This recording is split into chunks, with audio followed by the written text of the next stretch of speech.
Well, it was a raucous scene at Hamilton City Hall last night with protesters challenging councillors on whether they will support or shut down the recent police budget proposal. We spoke with organizers and the chief of police about the issue.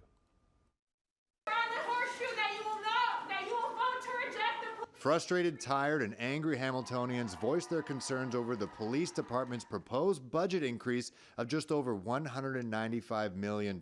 Council members discussing the budget stayed silent, eventually ending the meeting altogether. Mayor Andrea Horwath, who wasn't in attendance at the time, responded today saying the demonstrators were, quote, disrupting a peaceful discussion, shouting people down, and refusing to listen to one another, and cannot replace respectful dialogue. James Lambert is one of the organizers of the demonstration. The system is designed to keep a certain number of people in desperation. And so how are you supposed to change a system like that by complying with that system's rules? I think what we saw last night, if anything, was a show of frustration at how undemocratic the process of delegating has actually become. Hamilton Police's 2023 budget would see the largest single-year increase at $12 million.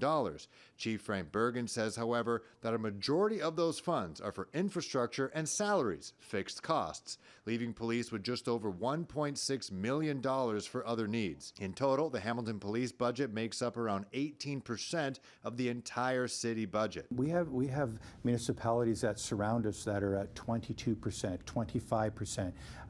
Waterloo and York region are at 32% of the levy of cost of policing. Hamilton Police Chief Frank Bergen says crime has diversified and intensified recently, resulting in police doing more. Is that spike of gun violence? We had 291 firearms that were taken off our streets in 2022. Violence of whether it's at the person brandishing a knife.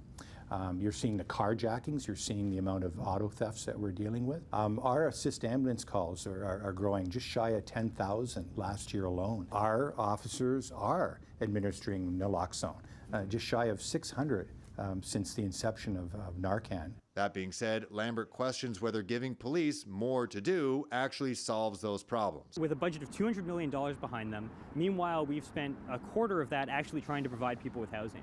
Is that really a wise allocation of our funds? Lambert and those that share his concerns seem to be resonating with several council members, with at least 3 tweeting that they do not intend to support the budget. I think it's really unprecedented, and I think it speaks to the power of what we can achieve when we organize together and when we reject a set of rules that are designed to keep us quiet and to keep us respectful.